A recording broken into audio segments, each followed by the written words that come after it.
My review of the Nordlite Speed has been specially crafted. Because the brand that makes this shoe is called Craft? No? Okay, let's carry on. So earlier this year, in January, I attended the running show, basically the UK's biggest expo when it comes to running. Came across a stand, their shoes looked great, but their colorways were something I had never seen before. Long story short, I reached out to Craft. I said, listen, I review running shoes on YouTube. Send me a pair of shoes I would love to review. So they sent me two. They sent me the Nordlite Speed and Endurance 2, this shoe here, the Nordlite Speed. Now, I'm excited about this review because I'll be honest with you. I find smaller brands, and by small, I don't mean their size in financial performance or anything like that, but brands that I'm not familiar with, I will be biased. Simply because our community, the running community, is heavily dominated by the big brands, your Nikes, your Adidas, Asics, New Balance, that kind of thing. For me, it's refreshing. It really is refreshing to see the lesser known brands making an appearance. And so for me, I would do all I can to sort of give a bit more of a spotlight to brands like this on this channel. I will be doing much more on the Craft brand, other brands you've probably not heard of in the next coming weeks, and I will be intentional about that. I thought I would say that disclosure because I don't want that intentional effort to be perceived as me covering up weaknesses or flaws that the shoe has. That's not it. I will tell you candidly what I think of this shoe after running 17K across 3 runs in this shoe. With that said, let me explain what this shoe is and what Craft says it does. This is tuned for your race day performance. However, my channel, I pride it for giving you guys my felt experience and what I believe, and I translate all of what Craft is saying to a real life experience of how I found this shoe to perform. So, I'm not taking it on race day. This to me, whilst, and we'll get to it, the midsole is cushioned. It is a very good foam. It's not what I'm used to for anything beyond 10K, half marathon. And for those of you that run marathons, this wouldn't be that shoe. What this shoe is though, it's probably gonna take over as one of the best speed work, whether you're doing intervals, even a threshold tempo kind of runs, if you're doing reps. I don't want you to look any further. This will be that shoe, straight like that. Okay, so as usual, the 3 things we always talk about. Let's start with the price, £185. Now, on the things that I think Craft should do better, £185, despite that this shoe packs a kick, despite the fact that it's worth that amount, I feel like Craft needs to recognize that if a runner has £185, they're more than likely going to look at these big brands, especially as the new versions of shoes come out. These brands' previous versions will now be discounted. So if I have £185, I would like to encourage Craft to go, how do we position our shoes to start competing with these other racers? And maybe one of those strategies could be this price point. £185 is quite a lot. And when it comes to the weight of the shoe, 283 grams in a 9.5 UK can be considered quite heavy for your race day shoe. Now for me, it wasn't an issue. That weight quickly disappears. The midsole is fine-tuned, the carbon plate, the upper is absolutely lightweight. The issue for other runners, more lightweight runners, faster runners, that might be considered as heavy. So when it comes to the stack height, you've got 40 mil at the back, 34 at the front, giving you a 6 mil drop. That's gonna be important when we talk about the ride. It's a very well cushioned shoe. I absolutely love it.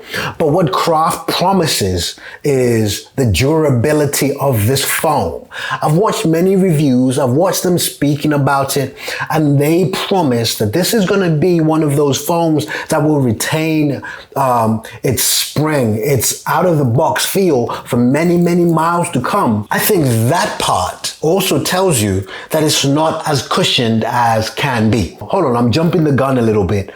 I'll start to get back to those points when we talk about the midsole. For now, let's start breaking down the shoe like I normally do, starting from the top, working our way down. Okay, let's talk of the heel.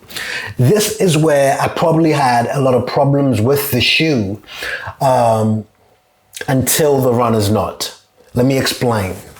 When you look at this heel, can you see that flexible shape over here? That can sometimes remain that way after you've put the shoe on, and therefore not giving you a good lockdown, a good secure hold, and at times giving you a little bit of heel slip.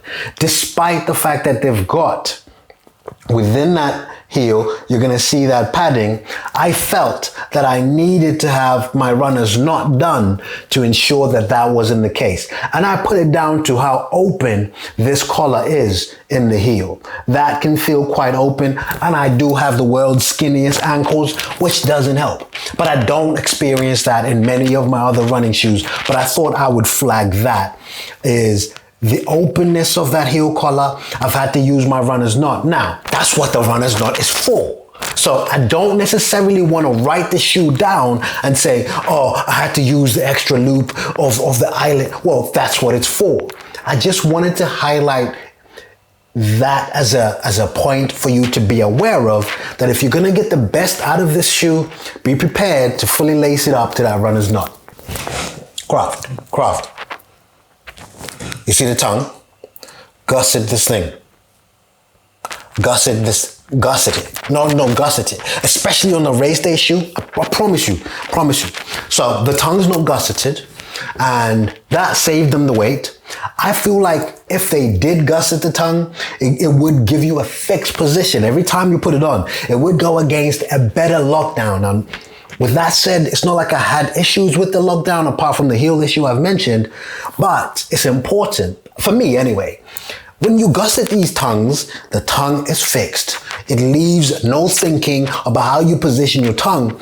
But more importantly, once I get going, I don't have to adjust tongues as I go. So, gusset this thing, bro.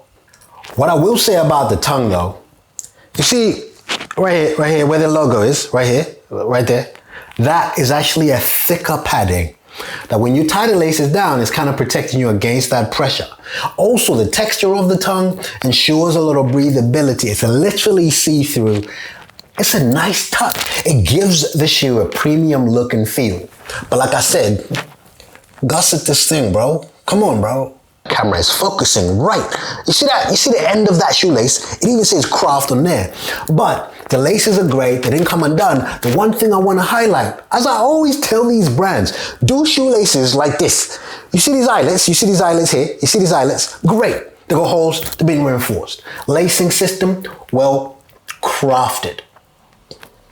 One of the best uppers I have. Because you can go to one end, like a Vaporfly or Brooks's latest racer, which is just completely a net. This is a one-piece engineered mesh, and it's perfectly done.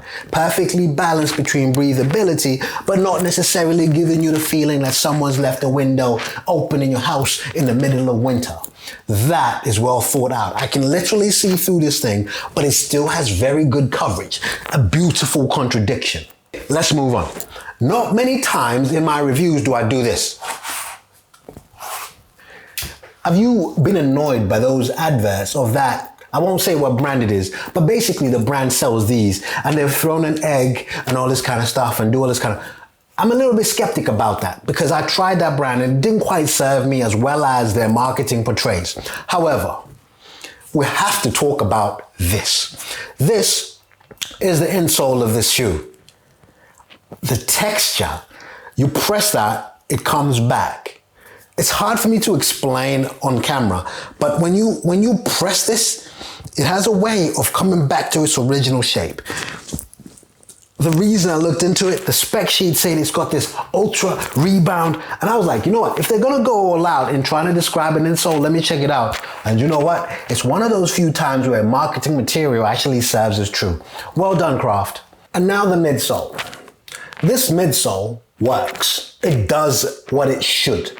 It's called CR foam. Now for me, I don't care for technical terms or proprietary names. I don't really care for them. I just simply want to tell you how it feels.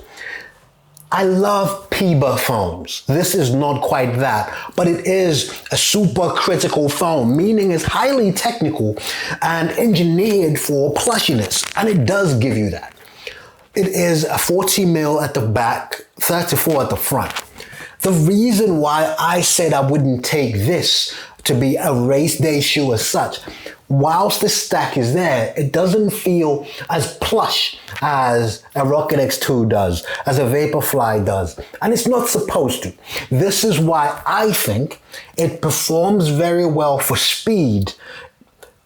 If you're doing reps, intervals, threshold runs, up to that 10K distance, whereas I prefer the other shoes I've just named when it comes to race day for their added comfort, which I think this delivers, but not as well as them. If I have the option, I'm going to those shoes, but I'll be honest in saying this now. Track days, reps, intervals, when I'm doing, I don't know, speed work, that pace is the main focus, you're gonna see me a lot more in this brand, in this shoe. Simply because it does exactly what these other shoes are doing, and I wanna help support this brand as well as the other ones that are coming out, and I'll share those in a bit more. So I'll probably dedicate my track session speed work to this because the midsole works very well together with the carbon plate. There is a full-length carbon plate and it works very, very well in focusing on pace and speed. Give it a go. Lastly, the outsole. It does what it needs to do. I don't have any issues. The grip on this thing works very well. So much so that the marketing, again, not that I've tried it, but I want you to know what they've told me, is that it's actually fine-tuned for your road running and light trails. Nothing technical. You're gonna need a bit more of an aggressive lug system for technical trails and a bit more of a suitable trail running shoe. The reason I think they're confident of saying light trails, honestly, and I vouch for this, the grip on this thing, actually, it stood out. It works very, very well. One of my runs was after a rainy day. So I've done 3 runs leading up to, I wanna say 17K in this shoe. Follow me on my Strava too so that you can follow along when I do these runs to review these shoes. But that is really, really good. 3 pieces in key landing zones and the traction, perfect. All right, so let's summarize. What do I like about this shoe? The fact that it's a lesser known brand, 1. 2, it does what it should in terms of speed work, absolutely. What do I think needs to be done better? Well, let's gusset the tongue, yeah? Fine. Also, now I know there are bigger decisions that go into the pricing of a shoe, but and it might just be me, that this is a lesser known brand, to add the competitive edge to what you're doing, consider that price point. Because I think for me, it's going to be easy for people to get behind this brand, especially with the work I'm about to put in and making people know about this brand. But if I have 185 pounds, it's hard for me to justify going for a brand that might be lesser known as opposed to the Hokas, the Adidas, the Nikes, you know, that kind of thing. So I think Craft, consider that. Overall, honestly, great shoe. Hey, so with that said, thank you for checking this out, and thank you to the guys at Craft. Guys, please check out the brand. Check out Craft. I'm not paid, I'm not affiliated with them, so don't think I'm trying to get a commission out of any of this. No, they sent me out the pair of running shoes, I ran in it, and I gave you my opinion. Until next time, head to the clouds, keep your feet on the ground. Let's go.